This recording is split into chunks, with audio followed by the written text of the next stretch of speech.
If you ask someone what the most common fears are, you'd likely get a mix of answers. But among that list, one would likely rise to the top as the fear relayed most commonly: the fear of the dark. Darkness has an instinctual, unsettling effect on human beings. Regardless of culture, race, gender, upbringing, beliefs, every human society to exist bears the scars of a fear of the dark. In this video, I intend to find out why. Human beings, as creatures who are active during the day, evolved a set of senses meant to help them traverse their world. Their eyes evolved to take in light and convert the sensory information that light conveys into an image that guides the human through whatever situation is in front of them. From evolving in this environment, humans became a very sight-oriented animal with eyes that work best with high levels of light. Any sight-oriented animal that needs high levels of light for its eyes to function properly would be much worse off if they found themselves exposed at nighttime. Its eyes, poorly designed for the new environment, functioning at a lower capacity than ideal, would leave said animal disoriented and easy pickings for any nocturnal predators or beings that would like to do them harm. The prey animal, severely limited in observing its environment, now has no way of knowing what could be in the dark. Contrast this to a nocturnal predator with eyes designed for low levels of light, and it makes sense why fearing what one cannot see is ingrained in the human brain. In fact, one of the most common and accepted theories in the scientific community is that the human fear of the dark actually began as an extension of the fear of the unknown. While I think that this may be where part of the fear comes from, I don't think it fully explains the reason why, even when we're in a house and know that there's nothing in the dark, it can still feel scary. This could be summed up to the fear of the unknown, but I think it may be more complicated than that. Darkness itself is inherently unsettling. Earlier in the species' history, humans were not the skyscraper-building, Dorito-eating apex predators that they are today. Scars found on fossil records of early humans suggest that up to 10% of these proto-people died because they were predated upon. That means if you were alive in prehistory and you knew 10 people, at least one of them got dragged off into the darkness kicking and screaming by a lion. Nocturnal predators hunt using the darkness as a tool to conceal them. Some predators seem to know when they're stalking a sight-oriented animal and use the lack of light as camouflage. Many predators that humans faced in early hominid times were nocturnal, and these animals used the dark to their advantage. This would lead them to seek out areas of low visibility. This is all to say that predators were more of a problem at night, especially in darker areas. Not only that, but being blind in your environment poses other threats as well. Not being able to see is dangerous even if you're just slightly close to a sharp thing. Darkness isn't scary just because it's unknown. The dark is scary because it's proven to be a more dangerous environment than the light.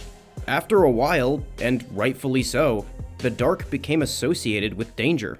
After this, humans did what they do best, and made up stories and myths around the parts of the world that they wanted to understand.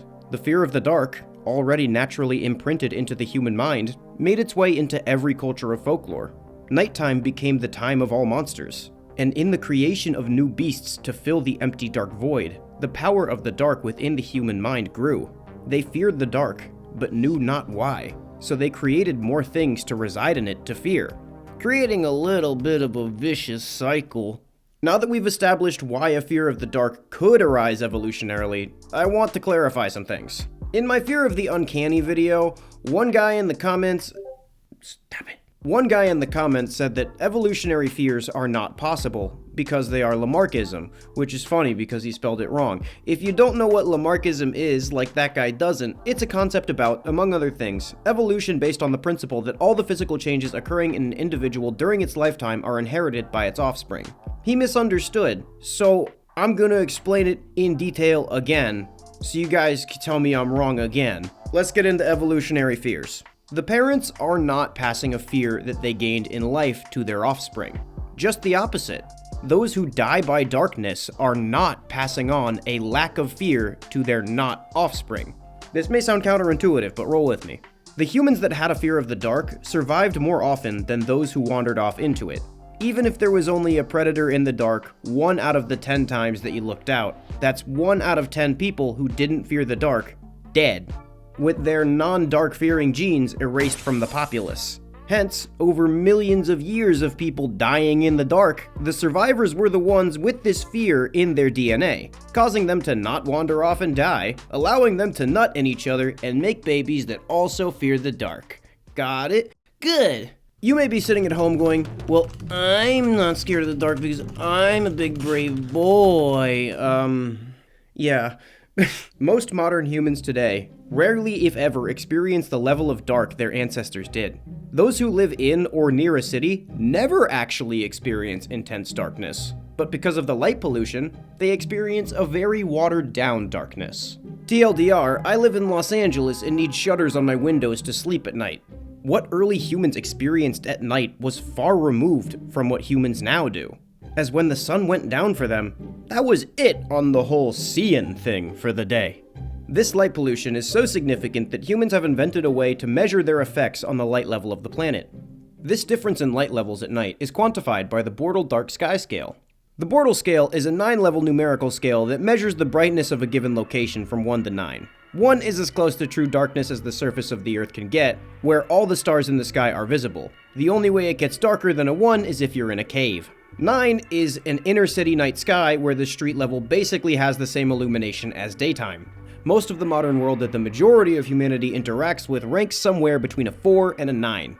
But back in the time of their early hominid ancestors, the time period this fear likely came from, the entire world was a 1. This was a darkness unlike anything you experience in your daily life, even far off in the woods, even at night. Comparative to the past, we have very few places on Earth that are a true 1 today. If you're in a 1 area, you might not be able to see your hand if you stretch your arm out fully. With that in mind, nighttime just got a whole lot scarier.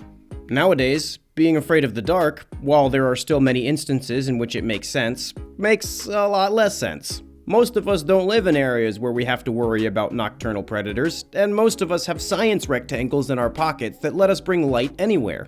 Before the modernization of the world and the invention of artificial light, humanity's environment was a lot more dangerous at night. Fire was the one controllable source of light that early humans had before the advent of all artificial light sources.